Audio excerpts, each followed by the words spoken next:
ঐতিহাসিক ২১শে জুলাই নিয়ে ইতিমধ্যেই জল্পনা তুঙ্গে। সভামঞ্চে পৌঁছানোর হাতে আর মাত্র কয়েকটা মুহূর্ত, তাই দিকে দিকে থেকে জড়ো হচ্ছেন তৃণমূল সমর্থকরা।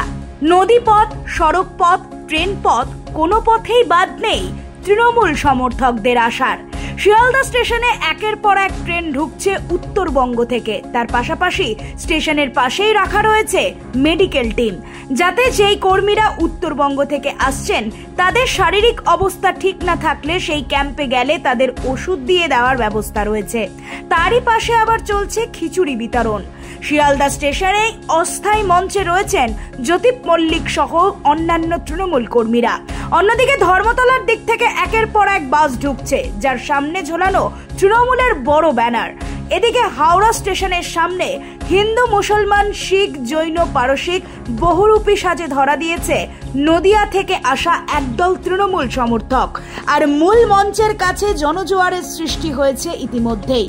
কেউ তৃণমূল সমর্থিত হস্তশিল্প নির্মিত টুপি, তো কেউ বিরোধীদের বিরুদ্ধে একাধিক স্লোগান তুলে সেই প্ল্যাকার্ড নিজেদের গায়ে লাগিয়ে মঞ্চের দিকে এগোচ্ছেন।